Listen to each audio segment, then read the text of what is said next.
Okay, Hot Zonians, this is Chuck Holton, and I've got Mark Tomlet here with me today. Just a quick podcast for today because we've been driving all day long. We just got back, it's dark, and we have a whole lot to do still for this documentary that we're making.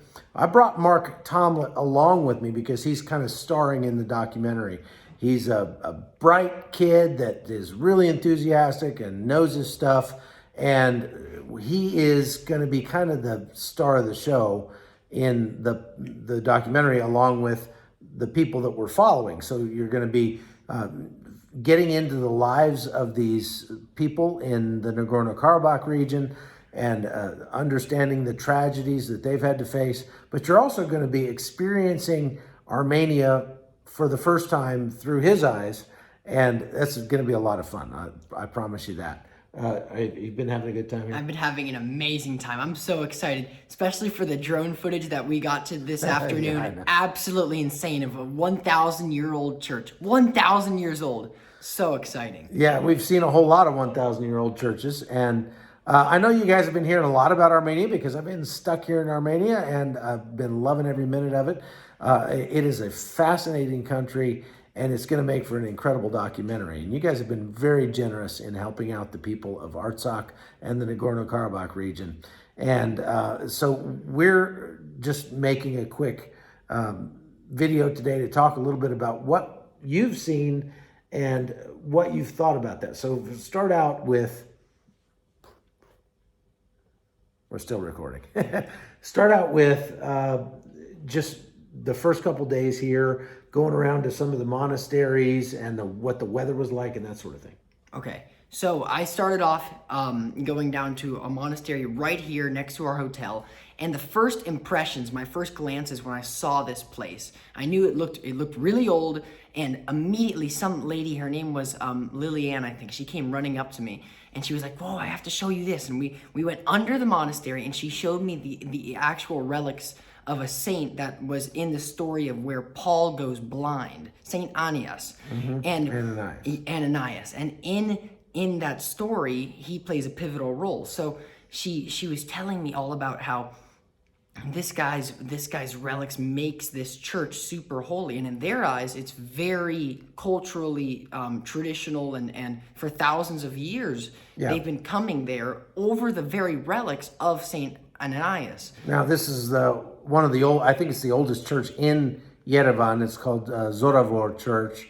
And I attended that church the first time I was here, and little did I know I'd be soon staying just down the street from that church. So we got an Airbnb. It's just like a block from there, and a pretty fascinating thing. Yes. I mean, that church has only been around for, like 1,500 years or something. And we're getting used to it by this point. And so I quickly realized that for these people, losing a church like that and many churches like that with ancient relics, ancient pottery, in a town like Shushi where they lost so many churches like that, now it's more than just a church where people congregate. It's the cornerstone of their culture. So yeah, I mean, it's one thing when you have a building that was built in 1991 and you're excited about, like the church that we go to in the States. And we understand that the church is the people and not the building. But at the same time, if you had a church where successive generations of your family for 10, 15, 20 generations had been going to this same church, and it's been around for 1,000 years or 1,500 years or 1,700 years, it does kind of become very important as a part of your culture and as a part of your faith even. And so it's not that this church has any special power, it's just that it's really important in their culture. And they have lost a lot of their very sacred sites because of that. Now, let's talk about going into the Nagorno-Karabakh. You just got to see what is the remnants of what was a war zone just 2 months ago or whatever. What did that feel like? That was absolutely insane. To actually, as we're driving along in the roads, we saw cars that were on the side of the road, completely blown to bits. You could see where cluster bombs like that you could compare to the Mark 82 Snake Eye, those kind of bombs that are like a giant shotgun. And everybody knows what that is. Yes, and they shoot out like a lot of shards, and they completely obliterate people and cars like that. So you could see a lot of holes in the cars, completely destroyed. And you could actually see, we saw a few cars driving by with just massive holes in them. And people, the part that struck me the most was how people reacted. People would walk right by. They wouldn't even turn a shoulder. It's like they're so they're almost jaded by it. They're used to it. Yeah, they are. They are used to it. Yes. Every apartment building in Stepanakert has a bomb cellar in the basement because they're used to getting bombed and they plan on getting bombed. And what we saw in Stepanakert was that the war that supposedly ended in a ceasefire back in November actually is not over. It just stopped for a while. And there's still tons of troops around. You got to see Russian troops. You got to see Armenian troops. Yes. You even got to see from afar some Azeri troops and a Turkish flag or two. So there are a lot of powers that are vying for this area. And this war is not over. This conflict will continue most likely in the spring when things start to warm up a little bit. There are some geopolitical things that are happening in this area that are going to make this area important to the next administration coming in the United States. Now, you've seen a lot of really cool monasteries and churches and historical sites. And what about just the people that you've met? What kind of impact have they had on you? Definitely where I come from, people aren't nearly as hospitable. Just the other day we went into a woman's house. Her name was, well, she was a tatik, what they refer to, the Armenian word for grandmothers, and she had nothing, absolutely nothing. She had lost her home. Her bomb fell on her house. A missile, yes, completely destroyed her house, and she went in and cleared it all out, and doesn't even have a door. There's footage of that, or windows. She just has plastic. We walk in there, we sit down. And I kid you not, after 10 minutes of being with her, I felt like she was my own grandmother. She brought out so much food, coffee, served like she had plates. It felt like Thanksgiving dinner in this small little house. And this lady had nothing. I mean, I don't know how she came up with this stuff. We didn't even know her. Yeah, and actually, we didn't know she was there. We saw this bombed out house, and we were walking around in the rubble, and all of a sudden, she just emerged from the rubble, like, well, where'd you come from? You know, and she comes, and we don't speak her language, but we had a translator with us, and so she brought us into her house, sat us down, made us stay we ended up staying for like an hour. Yeah. I mean, she was just so sweet, and it just bring incredible tears to your eyes to know that a woman like that. What is she, like 80? 88, 89. Yeah, 88, 89 years old, living alone, trying to make it on her own, no income, no house to speak of. This is just it's a condemned building that she's living in, and pretty sad. Yes, it was pretty sad, and it's not like a once in a blue moon that you get these kind of Armenian folk. It's everywhere, and I mean everywhere. Just yesterday, we were walking, and I went and I met with a soldier who had fought in the conflict in the 90s, who had lost and suffered the loss of both his left eye and right arm, okay? And we walked into his house. He's living in a shack with his entire family, and he went out and was serving me food with his left hand, obviously, and bringing it out to me. And just and showing so much kindness, so much love, so happy, so grateful, and it spoke directly to my heart because there's many cases in my life where I look at my phone and maybe I don't get enough Instagram likes and I'm not happy, right? Like this guy can't even touch and pick up his phone with his right hand, so that definitely touched me. We are all learning to not take so much for granted, I think, over here. Absolutely. And so we've been falling in love again with the Armenian people. We've been praying with them and for them.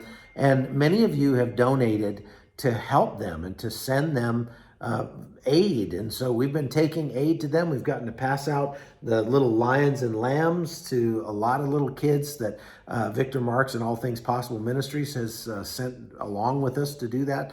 There's a whole bunch of money that people have sent. We've been able to give, like that 88-year-old grandmother, we've been able to give her enough money so that she can live for months on what we gave her.